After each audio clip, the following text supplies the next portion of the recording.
Happy holidays to all of my YouTube followers out there. Thank you for tuning in and subscribing to the show. If you haven't already, make sure you hit that like button and subscribe if you're not subscribed already yet. Today on Film Paper Topics with your host, Ken Crater, we're going to be discussing my top 5 favorite Christmas films of all time. And yes, this was a list that was very difficult to make because there are many great holiday films. There's a lot of garbage ones too, but there are many great ones. And these are just the top 5 that I think are must watches for the holiday season.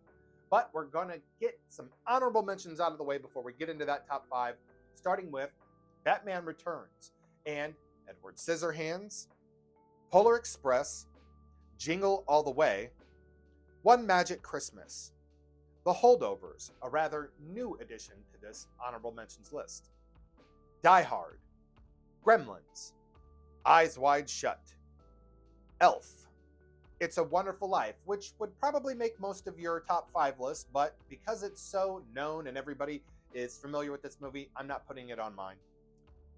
Bad Santa, or Badder Santa, the upgraded version.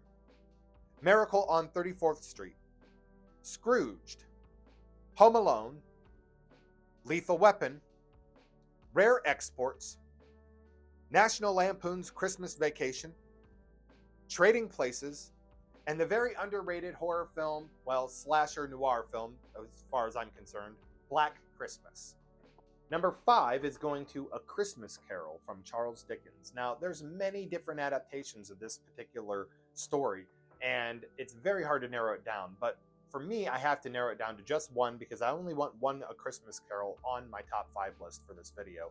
However, I have to mention that I almost put Scrooged as that version because personally, I actually think that Richard Donner's film with Bill Murray is my favorite adaptation of the Charles Dickens classic. However, it's definitely not for everybody because it's definitely a more adult version of A Christmas Carol, and it's one that definitely isn't timeless. When you watch it, you're definitely getting a vibe that you're in the greedy era of the 80s because it's just teeming with that kind of atmosphere for the film. However, the film that I think should be on this list is the 1984 film directed by Clive Donner, not Richard Donner, but it does illustrate that my 2 favorite Christmas carols are directed by somebody named Donner, which is strange, and only 4 years apart. But the version directed by Clive Donner in 1984, starring George C. Scott.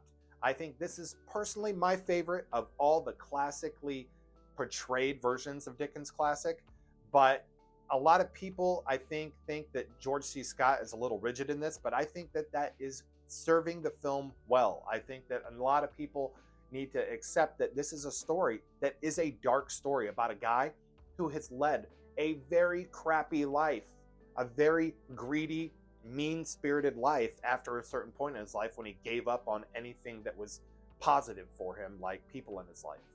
But this movie does also give us the same thing that every single Christmas Carol or Scrooge film does give us. And that, in my opinion, is the major flaw in Dickens' story that illustrates that what you have isn't exactly a redemption story.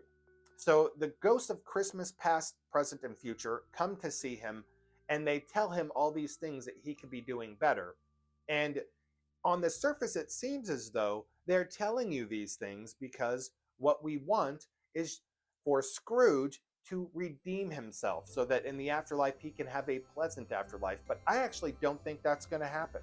I think that they know he actually won't change on his own.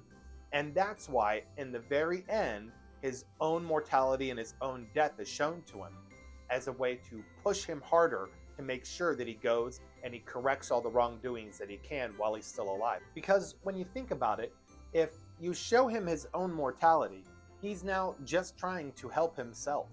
And that's what they do in every single version of A Christmas Carol and Scrooge, is they show Ebenezer Scrooge his own grave, or in the case of Scrooge, himself being cremated while he's still alive, which obviously wouldn't be the case, but it's definitely more dramatic to have a live Bill Murray inside a coffin and slowly being pushed into an incinerator.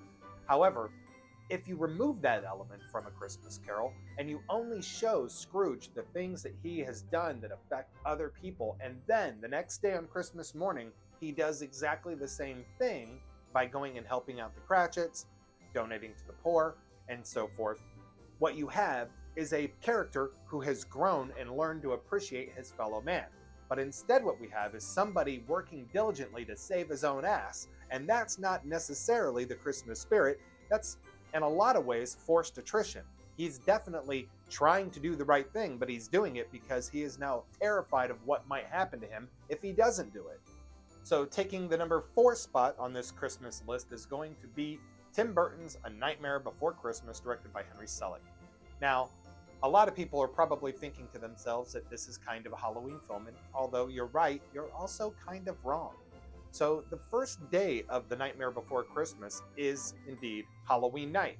However, we have our celebration, it's the very beginning of the movie, and then Jack Skellington leaves Halloween Town and goes immediately to Christmas Town, and when he comes back, it's now November, and everything else in the movie is in preparation for Christmas itself.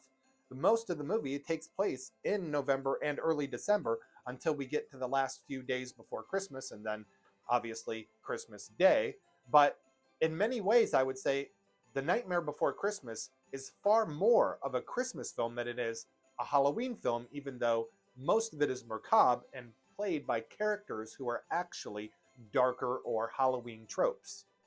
The Nightmare Before Christmas actually almost didn't make it onto this list. I was very close to putting The Polar Express in its place because I wanted an animated film that was a full-length feature film, and The Polar Express is a very good film. However, the thing that I don't really care for about The Polar Express is that at the end of the film, it changes its own tone from this very classic and down-to-earth Christmas story to something that pulls it out of its own stylistic motif and creates this more modern aesthetic. And Nightmare Before Christmas does not do that. It stays true to its own stylistic look and feel and tone throughout the entire film. And then Polar Express gives us Aerosmith at the end of the movie singing a Christmas song, and it honestly kind of like stabs a little knife into the side of the movie, and it's this great film except for this one moment that I think it could completely do without. So, as such, The Nightmare Before Christmas wins this match for me, and it's on the list, and Polar Express is out. The film that's going to work its way into the number 3 spot is going to be Prancer, directed by John Hancock. And this is a film that I don't think gets enough credit, and it's because this movie is played so straight by everybody that's in the movie. Nobody ever breaks character or plays to the character as though they think the subject matter of the movie is cheesy or corny and embarrassing. Nobody in this film seems to be embarrassed by the subject matter, and the subject matter itself is actually very dark and sad. This movie harbors a lot of sadness, which could be a reason that a lot of people don't have this film amongst their favorite films. But another thing that may be taken into consideration with this particular film is that I guarantee you there is a cross-section of people who appreciate this film that also appreciate The Wizard of Oz, because this film is definitely taking cues and ideas from that movie to build this picture. But that being said, the movie itself more leans toward the element of reality in the movie than the fantasy. In The Wizard of Oz, we practically jump and do a cannonball into the fantasy element of the movie. But with Prancer, the fantasy element is kind of distantly on the horizon, and it's not for sure if what we're seeing is going to have an element of magic or if this is indeed what it appears to be, which is a little girl's last struggle to hold on to something that she believes in, because after her mother died and she's left with a father that doesn't know how to deal with a daughter on a farm that's struggling financially, this little girl needs this little bit of hope to hang on to because she wants to believe her mother went to heaven. And this is the thing that kind of anchors her to this delusion that she's living with. So it's kind of up to the people in the town and her father to come to terms with this so that they can help her live this delusion, because they just feel she's too young to realize that Santa isn't real, and as such her mom probably also isn't in heaven, because that's another element of make-believe. But in this film, you have everybody playing the characters so sternly and so straight that there's never a moment where you actually kind of think that that is indeed what happened until the very end, when we're given this magical ending that illustrates that it indeed was Prancer, and Santa does come to get this reindeer to be part of his team of reindeer to go deliver presents and so forth. However, There's a reading of this film that I have now after watching it years later that some of you may have a problem with. So I do give you a little bit of a warning here because this might be a little sad. But at the ending of this film, we have them finally take the deer to the woods so that they can let it go. And in the little girl's mind, this is going to be the moment where Prancer takes off and joins Santa's team of reindeer. However, the deer jumps right out of the truck and then it starts storming down this aisleway in the trees toward a cliffside. And before they can even get close to it, it's gone. And the prints in the snow clearly illustrate that it went over the edge of this cliff. Now, many people would probably suggest, well, that's the moment that it jumped into the sky and started flying. However, if you take into consideration the realism of this film and how real it's been throughout the entire picture, you have to take into consideration the chance that what the little girl says next is indeed what did happen. And she goes, there's no way it could have lived if it fell off that cliff. Which I appreciate is a bummer of a situation. We don't want to know that this deer just fell to its doom. We're watching a Christmas movie because we want to feel warm and fuzzy inside. But the point of this movie so far, throughout this movie, has not been to illustrate that we should feel fuzzy and warm inside. This family doesn't feel fuzzy and warm inside. He doesn't have any presents, Sam Elliott, her father, doesn't have any presents to give his kids. The only thing he can do is buy back this reindeer and let it go in the woods with his daughter in the hopes that she can somehow walk away from this thinking that that deer flew away to join Santa Claus. However, as soon as they get to where they're going to let it go, it jumps out of the truck before they can really react. Then it runs down this little alley created by the trees toward a cliffside. And before they can even get close to it, it's gone. And the tracks in the snow clearly lead to the edge of the cliff. So as they're standing there, and the little girl is now kind of coming to terms with the reality of the situation herself, which is an interesting dynamic between the two of these characters, because Sam Elliott's character up until this point has been the shrewd, stern one that's grounded in reality, and the little girl is living in the clouds. But after recent events where she almost died trying to get this deer to jump out of a cage to rejoin Santa, she's now lost hope. And she is starting to think that she was silly for ever thinking any of these things were real. But her father, now realizing that he has to nurture her as a young girl who is holding on to this belief structure because of her hope that her mom is somewhere in a whimsical place beyond the clouds rather than just gone, he's now the one that has to be whimsical and not down to earth as a character. So in this moment, the father figure looks down at the daughter and he says, "Do you hear it?" Referencing some jingling bells that we as the audience also now hear.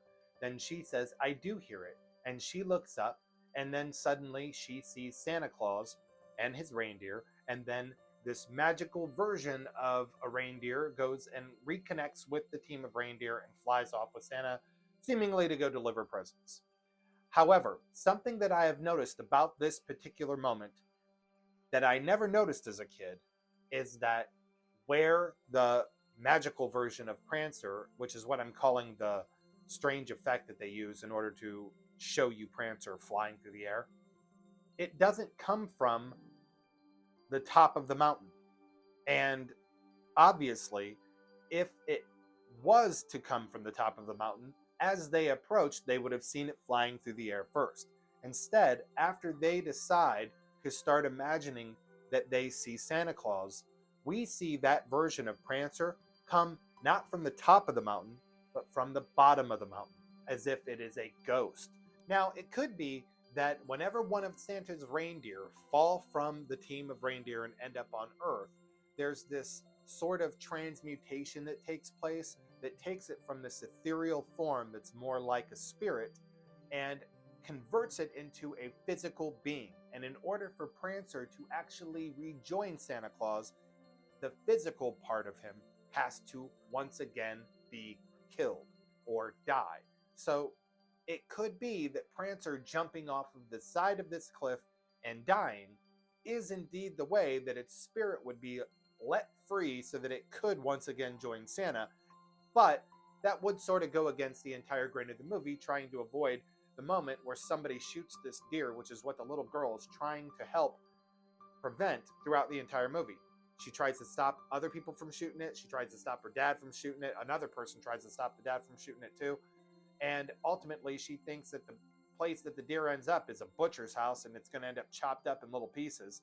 So in her mind, the death of the deer, and this could just be her lack of knowledge though, but the death of the deer is the death of the deer, and that's a problem for Santa. However, in this moment, it shows us the possibility that if Prancer died, that could have actually been what solved the problem altogether. The other thing to take into consideration is that the deer ran off the side of the cliff, it died, and now, to feel better about this situation, these two are kind of lying to each other to feel better. And that's just what it is. Now, I'm not saying for certain that the deer fell to its doom off the side of a cliff. That's just one possibility. It could also be a possibility that because the deer was in captivity, that Prancer was unable to really take off like he ordinarily would. It could also be that Prancer's unable to fly without Santa being within a certain proximity, and instead of jumping off the side of the cliff, he actually jumped down to a higher plane on the cliff and then kind of hopped down into the woods below and never fell, but was more controlled in his approach and descent off of the cliff. It could also be that he couldn't really fly that well, having been in captivity, and instead of flying into the sky, when he goes off the cliff, he just kind of flies to the bottom of the cliff and then runs through the woods, and then as Santa approaches, he gets up enough steam and then takes off and rejoins the sleigh and the other reindeer. Who's to say? Again, I have mentioned this before, but you're going to take the train you choose from the train station, and I'm just showing you a couple of trains that you might be able to take.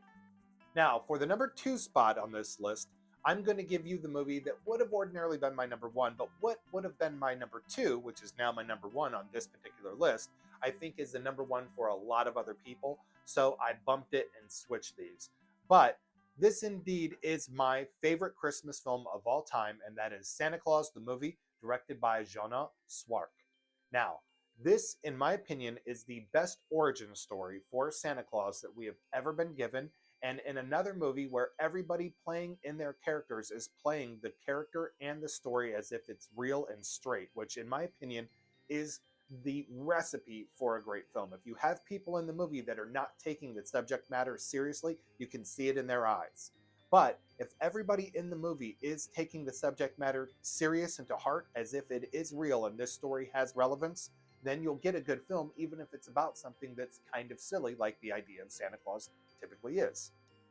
Something that I have seen people suggesting is the major flaw of this film is that it takes so long to get to the film's plot, which I actually think is the opposite. I think that if this movie has a flaw, it's that it had a plot at all. It really didn't need one. This movie gives us nothing but magical, fuzzy, warm vibes in the first half, except for the very beginning of the film, which is actually kind of sad. And as a kid who grew up watching this movie, I'll definitely say that if your kids watch this movie, they'll get an understanding of life and death very quickly in life, because that's what this did for me. I suddenly knew very much about what death was, because the beginning of this movie is about a couple who are elderly that make toys throughout the year so they can travel around this village in what looks like the Middle Ages or a time very, very, very long ago. And as they're traveling in the middle of a blizzard, the reindeer lose their steam and get overpowered by the weather, and then they just kind of lay together and die. Then this magical presence appears. All these elves come out of this light, and suddenly they're warm enough to wake up. The deer wake up and they seem fine, and they take them back to what will be Santa's workshop and his home. From there, we have a story that's just the story of Santa Claus. It's this regular person who is now given this gift of being immortal, like the rest of the elves that brought him to his new home. Him and his wife are going to live forever, and David Huddleston is the perfect Santa Claus. I've never seen a representation of Santa Claus that has ever come close to David Huddleston's representation. It is perfect. Perfect. However, I digress. Throughout the rest of the movie, up until the point where we do get to the plot, what we have is the story of Santa Claus and everything that goes on in the workshop, how he comes to be called Santa Claus, how the reindeer fly, how the elves organize things for the day of Christmas, how they react to the changing of the seasons. And it's this very magical, very rich mise-en-scène film. And I don't understand how anybody could have a problem with the first half of it at all and think that this is boring, because it's almost like in The Lord of the Rings, The Fellowship of the Ring, how long we spend in the Shire learning about Hobbit life, and how I feel like that could have went on for another hour or two and then give us another 2 or 3 hours of Lord of the Rings, The Fellowship of the Ring.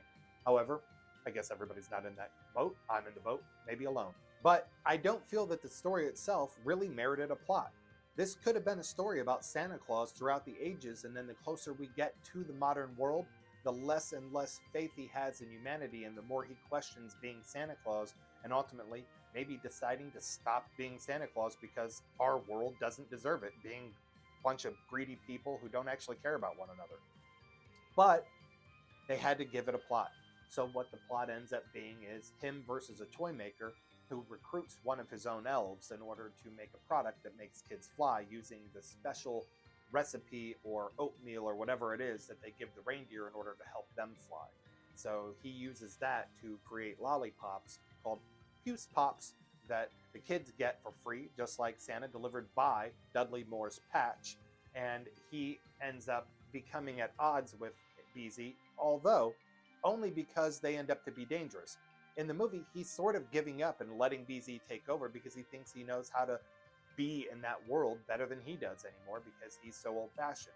However, it ends up that BZ is stupid and that the stuff they give the reindeer when heated up actually causes explosions, and then we get to the actual plot where Santa has to go save Dudley Moore and his other friend Joe from Patch's car that he designed to deliver the Puce Pops that is ultimately going to explode on its way to the North Pole to see Santa Claus. So we ultimately get this plot, but the plot itself seems to me to be unnecessary.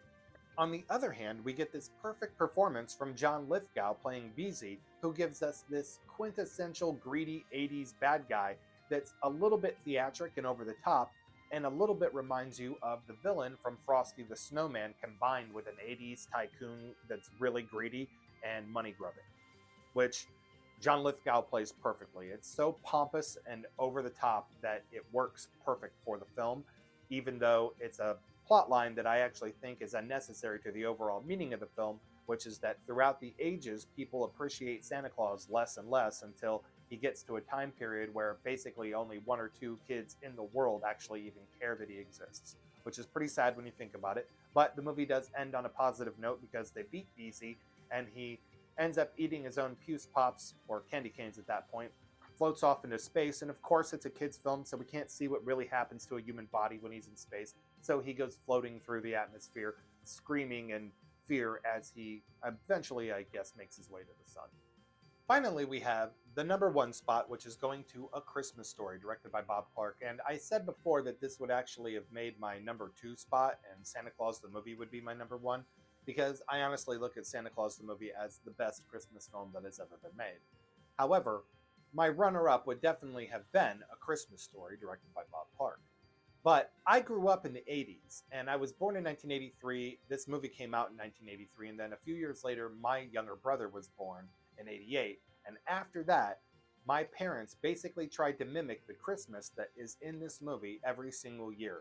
Not so much the elements that surround their Christmas, like the ending that ruins their dinner or leading up to it, various events, but the actual Christmas itself of waking up to a Christmas tree surrounded by a pile of presents. Not only would we try to mimic the actual day of Christmas within this movie itself, having been a family of four with a brother and a younger brother, a very textbook family that is similar to the textbook family of this film. When we would get up to open up presents, we would actually put on the movie A Christmas Story. And we would play along with it to a degree, where one of us would play Santa and would be the person delivering the presents, just like in the movie. Now, as a kid, this is awesome. We never got tired of this, basically, as children. But as I got into my teen years, this started to wear off on me its magic. Although the film did maintain a special place in my heart throughout my entire life, my teen years and my early 20s, I started to notice a resentment that I had for the subject matter, because although my parents acted out the Christmas in this movie with us every single year growing up, when you start to grow up, you see things in a different perspective, particularly your teen years, where you see things warped. In my early 20s and mid 20s, I started to feel like a bit of resentment, I guess you could say, toward the concept of this movie, because it's basically a couple of parents who are just getting by financially, and every year they're basically saving all their money so that around Christmas time they can buy a bunch of stuff and splurge on their kids. My parents did the same thing. And then I got to a point where I'm looking back and I'm thinking, I wonder if things would have been different for my parents if instead of wasting all their money buying us stuff that in a year we're going to forget and not care about anymore and look forward to new stuff, if they had invested that money or done something more productive with that money. And I'm speaking mostly for themselves. Like, I look back and I wish my parents had done more for their own life rather than wasted all that money on toys and stuff that we don't even have anymore. A lot of it, most of it. So there was definitely a time period in my 20s where I was resenting and regretting having lived out my childhood in the same way that they play out their childhood in the movie A Christmas Story. But once I got older and into my 30s, my value for the film started to rise again because I was less resentful about the whole thing and more appreciative that my parents would actually work their whole year just to get us Christmas presents. And there's something definitely redeeming about that for them, but it still doesn't make you feel any better about yourself having been the harbinger of your parents' sorrow growing up and knowing that they basically threw all their money away that they could have been using to better their own lives to make you happy for one day. And even though today I look back and I appreciate the whole thing, it still sort of makes me resent myself. But I don't know if other people feel that way. That's just the way I feel. That being said, today, now that I'm well into my middle age, I feel a lot differently about the movie because it reminds me of being a kid. And now that my dad isn't around anymore, having passed a few years ago, it's definitely something that helps me think of my father. And one of the most positive things about growing up with my father, which was that he sacrificed so much so that me and my brother could have an amazing Christmas that was very similar to the Christmas that you see in this film. So even though I do have a connection with the movie, because of the passing of my father and him being so close to this movie, it was one of his favorite films and he would require us to watch it every morning on Christmas. I think that when my family and I watch it now, because it reminds us all of him, the movie sort of brings a certain level of melancholy with it that wasn't ordinarily there. So it's kind of a mixed feeling movie for us now, even though it's something that we still all cherish. But in any event, I do definitely think that because it's so beloved by so many people, it deserves the #1 spot, and that's why it's #1 in this video.